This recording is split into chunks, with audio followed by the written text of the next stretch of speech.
வணக்கம்.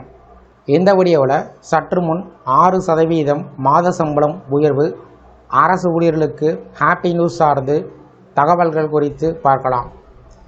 இந்த வீடியோவை தொடர்ந்து பார்க்குறதுக்கு முன்னாடி நம்ம சேனலை இது வரைக்கும் சப்ஸ்கிரைப் பண்ணாதவங்க சப்ஸ்கிரைப் பண்ணிக்கோங்க. அப்படியே பக்கத்தில் இருக்கக்கூடிய நோட்டிஃபிகேஷன் பெல் சிம்பலையும் ப்ரெஸ் பண்ணுங்கள். 8வது ஊதிய குழுவை முன்னிட்டு மத்திய அரசு ஊழியர்களுக்கு பெரிய மாற்றங்கள் வர இருப்பதாக எதிர்பார்ப்பு அதிகரித்திருக்கிறது. சமீபத்தில் NCJCM முன்வைத்த பரிந்துரைகள் வெளியாகியுள்ள நிலையில் அவை அமல்படுத்தப்பட்டால் சம்பள அமைப்பில் மிகப்பெரிய மாற்றம் ஏற்படும் என்று கூறப்படுகிறது. குறிப்பாக குறைந்தபட்ச அடிப்படை சம்பளத்தை 18,000 ரூபாயிலிருந்து நேரடியாக 69,000 ரூபாய் உயர்த்த வேண்டும் என்பது முக்கிய கோரிக்கை. இதற்காக ஃபிட் அண்ட் ஃபேக்டர் 3.83ஆக நிர்ணயம் செய்யப்பட வேண்டும் என்றும் பரிந்துரைக்கப்பட்டிருக்கிறது.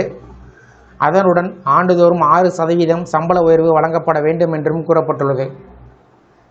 2026 ஜனவரி 1 முதல் இந்த மாற்றங்கள் அமல்படுத்தப்பட வேண்டும் என்றும் எந்த தாமதமும் இல்லாமல் நடைமுறைப்படுத்தப்பட வேண்டும் என்றும் வலியுறுத்தப்பட்டுள்ளது. இந்த பரிந்துரைகள் செயல்படுத்தப்பட்டால் தற்போதைய 18 லெவல் பே மேட்ரிக்ஸ் அமைப்பு 7 லெவல்களாக எளிமைப்படுத்தப்படலாம். இதனால் குறைந்த நிலையில் அதிக ஆரம்ப சம்பளம் கிடைக்கும் வகையில் புதிய கட்டமைப்பு உருவாகும். அடுத்த நிலையில் சம்பளம் 83,200 ரூபாய் முதல் 1.12 லட்சம் ரூபாய் வரை உயரும் என்றும், மிட் லெவல் ஊழியருக்கு 1.35 லட்சம் முதல் 2.15 லட்சம் அல்லது அதற்கு மேல் ஆரம்ப சம்பளம் கிடைக்க வாய்ப்பு உள்ளது. அதேபோல் ஹவுஸ் ரெண்ட் அலவன்ஸ் HRA குறைந்தபட்சம் 30% நிர்ணயம் செய்யப்பட வேண்டும் என்றும், பெருநகரங்களில் அதைவிட அதிகமாக வழங்கப்பட வேண்டும் என்றும் பரிந்துரைக்கப்பட்டிருக்கிறது. கூடுதலாக காப்பீட்டு திட்டங்கள் மேம்படுத்தப்பட வேண்டும் என்றும், பணிக்காலத்தில் உயிரிழந்த ஊழியர்களுக்கு அதிக இழப்பீடு வழங்கப்பட வேண்டும் என்றும் குறிப்பிடப்பட்டுள்ளது. ஓய்வூதிய அமைப்பில் முக்கியமான மாற்றங்கள் கோரப்பட்டுள்ளன. 2004 ஜனவரி 1க்கு பிறகு பணியில் சேர்ந்தவர்களுக்கு பழைய ஓய்வூதிய திட்டத்தை மீண்டும் அமல்படுத்தப்பட வேண்டும் என்பது முக்கிய கோரிக்கை.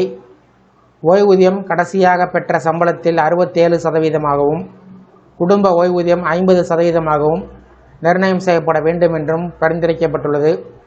மேலும் ஒவ்வொரு 5 ஆண்டுகளுக்கும் ஓய்வூதியத்தை மறு ஆய்வு செய்ய வேண்டும் என்றும், 30 ஆண்டுகளுக்கு சேவைகளுக்கு குறைந்தது 5 பதவி உயர்வுகள் அல்லது நிதி மேம்பாடுகள் வழங்கப்பட வேண்டும் என்றும் கூறப்பட்டுள்ளது. பெற்றோர் பராமரிப்பு விடுப்பு, தந்தை விடுப்பு காலம் ஆகியவற்றை நீட்டிப்பதுடன் மகப்பேறு விடுப்பை 240 நாட்களாக உயர்த்தவும் பரிந்துரைக்கப்பட்டுள்ளது.